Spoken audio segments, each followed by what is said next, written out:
central Iran, 28 kilometers southeast of Natanz, 2:10 in the morning. 112 U.S. Army Rangers from the 75th Ranger Regiment were moving through dry ground toward Iran's buried Black Vault Enrichment Hall. Inside the outer defense ring, 438 Iranian forces were defending 24 centrifuge control chambers, 18 power nodes, and the hardened core that kept the whole site alive. The U.S. Army Rangers had 90 minutes to shut it down. The Black Vault sat under reinforced concrete and packed earth beside the main Natanz complex. Iran had built it to keep high-value enrichment work running, even if the larger site was hit from the air. 2 perimeter fences, buried sensors, 6 watchtowers, 14 bunker entrances, and 4 Zu-23-2 anti-aircraft guns protected the ground above it. A hardened tunnel network below linked control rooms, backup generators, air systems, and the enrichment core itself. That confidence came from depth, distance, and layers.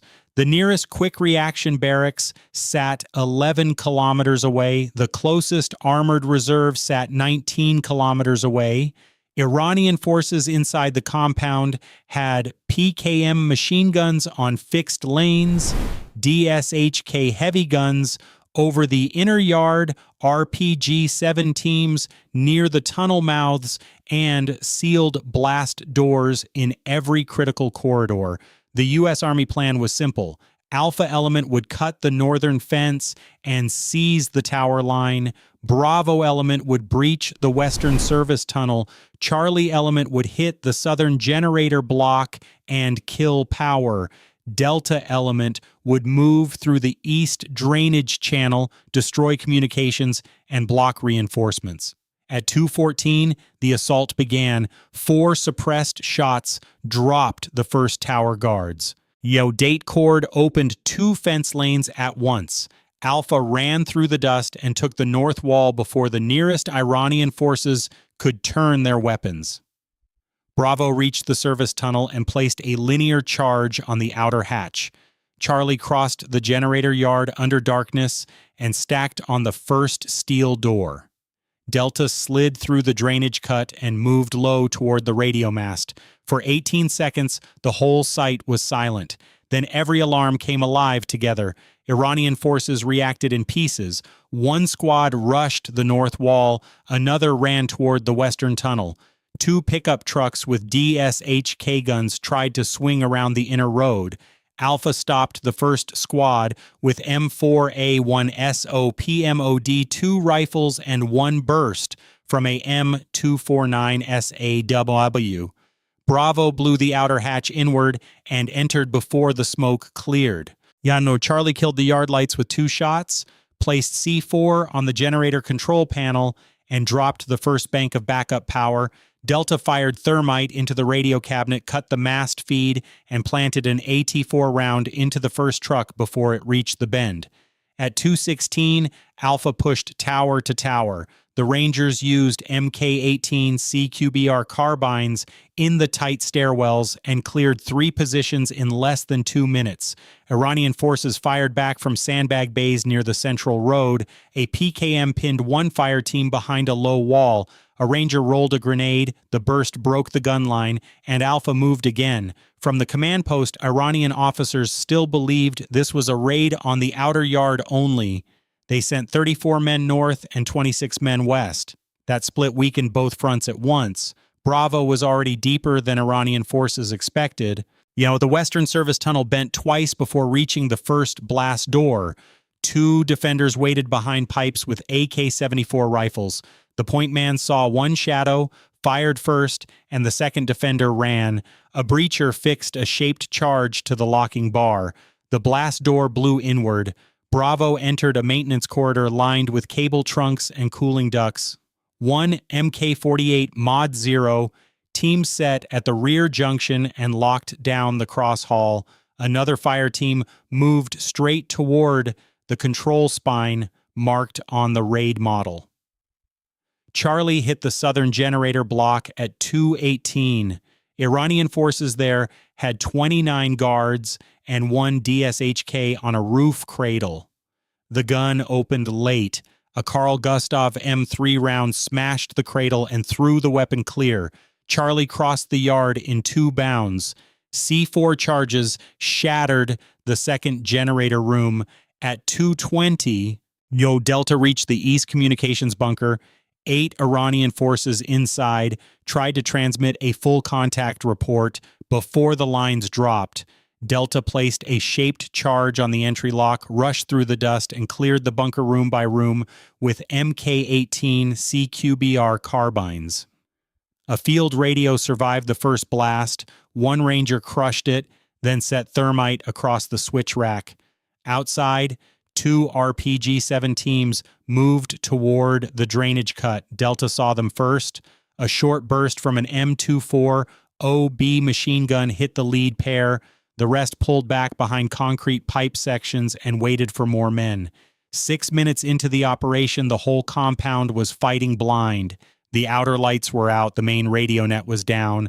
Iranian forces still had hardline phones in 3 bunkers, but those calls gave broken reports from different directions.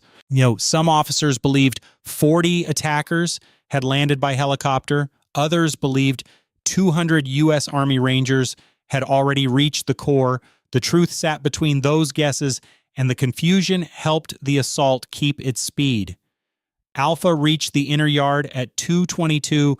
2 Iranian pickup trucks tried another run from the east side. One carried a DSHK, the other carried 11 defenders with AK-74 rifles. Alpha waited until both trucks entered the narrow lane between storage walls. A Javelin missile hit the lead truck and flipped it across the road. The second truck crashed into it. Rangers fired through the doors and windows, then crossed the lane and dragged the DSHK into a better angle. Seconds later, Alpha turned that same gun on 17 Iranian forces trying to move from the barracks block to the west tunnel. Bravo hit the first underground intersection at 2:24. This was the center of the Black Vault defense plan. 4 halls met there. 1 led to the control room, 1 led to ventilation, 1 led to the enrichment core, 1 led back to a secondary tunnel mouth where Iranian forces could counterattack. They tried. 21 defenders came fast behind a rolling shield cart and 2 PKM teams. At 2:26, Charlie left a blocking team outside the generator block and moved underground through the southern access shaft. The shaft ladder dropped 14 meters to a pump corridor. Water lines, coolant pipes, and cable trays narrowed the space. Iranian forces had already sealed the lower hatch. Charlie laid a linear charge across the hinges and blew it inward. 3 defenders fired from behind filter housings. Charlie answered with M4 A1 SOP mod, 2 rifles, and 1 M249 SAW. The defenders fell back toward the central machinery room. Charlie kept moving because the mission clock mattered more than the bodies left behind. Iranian forces finally understood the target at 2:28. A surviving engineer reported that power to the core had shifted to emergency regulation. If the final control cluster was damaged, the enrichment line would stop. Orders went out to hold the core hall at any cost. 46 defenders moved from the south barracks. 32 moved from the reserve bunker. A ZU-23-2 crew tried to angle 1 gun down toward the western tunnel entrance in case aircraft appeared. None did. This was a ground fight, close and fast, exactly where the U.S. Army Rangers wanted it. At 2:30, Delta left the communications bunker and pushed north to cut the inner road. That road was the shortest path for reinforcements moving from the reserve bunker to the tunnel mouths. Delta planted C4 on a concrete culvert support and blew a deep break across the lane. A cargo truck skidded into the gap and blocked the route. Iranian forces dismounted and ran for cover. Delta caught them in the open with the M24 OB and M4A1 SOP mod 2 rifles. 11 fell, 9 crawled behind the truck. An AT-4 slammed into the engine block and turned the truck into burning cover that no one could cross. Bravo moved first. At 2:32, the Rangers entered the control spine. This haul ran straight for 41 meters, then opened into the regulation chamber for the enrichment core. Iranian forces had built a killing lane there. Sandbags lined the far wall. A PKM sat on a tripod behind them. 2 rifle teams covered the flanks. Bravo did not stop. One Ranger fired an MK-19 grenade launcher from the hall mouth. The first rounds burst above the sandbags and showered fragments across the chamber. The PKM stopped. A second burst hit the left flank. Bravo rushed in, fired through the smoke, and took the room in 26 seconds. Charlie linked with Bravo at 2:34 through the lower machinery corridor. That link changed the whole fight underground. Bravo now had help on its rear flank. Charlie now had the route to the core. Iranian forces tried to split them before they could push farther. 28 defenders came from ventilation. 15 came from the pump room. A Ranger with an M24OB locked down the left corridor. 2 others fired MK18 CQBR carbines into the right bend. When Charlie threw a grenade low off the floor, the blast broke the pump room push. Bravo used the pause to get a breacher onto the next blast door. At 2:38, the next blast door inside the black vault cracked but did not open. The first shaped charge had split the lock wheel and jammed the frame. Bravo changed fast. A Ranger ran det cord around the seam. Charlie covered the hall. The second blast tore a gap wide enough to crawl through. Iranian forces fired through the smoke with AK-74 rifles. One Ranger was hit in the shoulder. Another took fragments in the cheek. Bravo answered with controlled pairs, then pushed through the gap on hands and knees. The room beyond was the emergency regulation bay. 6 technicians and 14 armed guards were still inside. 24 minutes into the operation, the fight turned into meters and seconds. The regulation bay fed commands to the enrichment core through armored cables and sealed relay boxes. If Iranian forces kept that room, the core could stay alive. Bravo and Charlie crossed fire from left and right. 2 Rangers rushed the nearest consoles and placed thermite on the relay trunks. Another team fired into the guard pit near the rear wall. Iranian forces tried to protect the engineers long enough to trigger a hard shutdown lock. They were too late. Thermite cut the control path. Screens went black. Warning lights died in rows. Bravo reached the enrichment core chamber at 2:42. The room was smaller than the raid model showed and louder than expected. Emergency power still fed a partial spin to the protected centrifuge section. 12 Iranian forces guarded the chamber itself. Another 19 held the service alcove behind it. They fired from behind steel cabinets and pipe housings.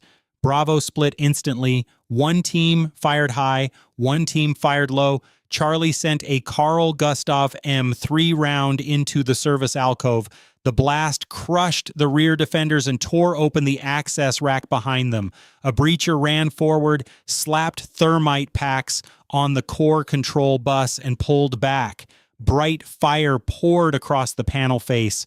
At 2:44, Iranian forces made their last organized counterattack underground. 33 defenders came from the northern maintenance branch. They pushed hard, using 2 PKM guns and 1 RPG-7 fired down the service hall. The rocket hit a wall edge and sprayed fragments across Bravo's rear file. 1 Ranger died there. 2 more were wounded. Charlie answered with a wall of fire from the M249 SAW and M4A1 SOPMOD-2 rifles. Bravo dragged the wounded clear, then fired a Javelin missile in direct mode down the long hall. The blast ended the counterattack in one shot.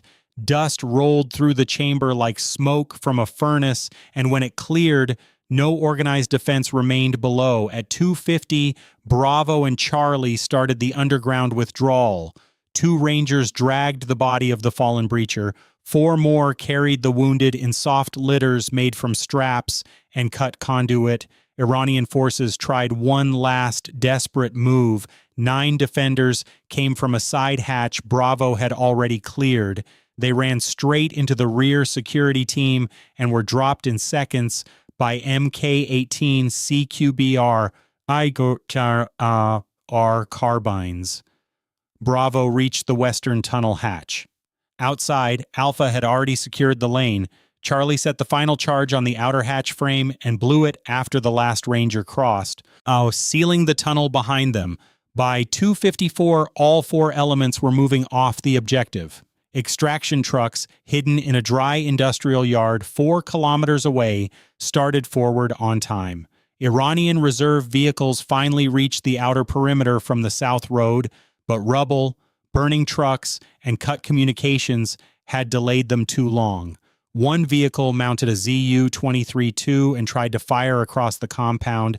Delta answered with an AT-4. The gun truck burned beside the west fence. The rest of the reserve force stopped short and began firing from distance instead of closing. That hesitation ended any chance of trapping the Rangers. At 3 o'clock, 46 minutes after the first shots, the U.S. Army Rangers were clear of the Black Vault compound. They left behind 96 Iranian forces killed, 141 wounded, and 88 captured. The reserve force outside the perimeter lost 27 more killed and 34 wounded. The U.S. Army Rangers lost 2 killed and 7 wounded.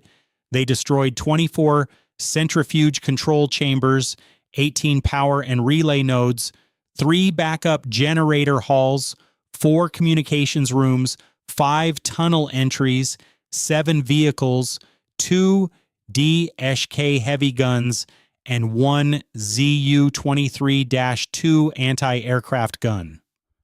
Iranian losses to equipment and facilities reached $428 million. Iran had believed the Black Vault could keep Enrichment alive through any strike and any raid. What actually happened was simpler. The U.S. Army Rangers cut its eyes, killed its power, broke its tunnels, and shut its heart down in 90 minutes. Iranian forces had concrete, steel, depth, and numbers. What they did not have was 112 U.S. Army Rangers willing to go underground and finish the job.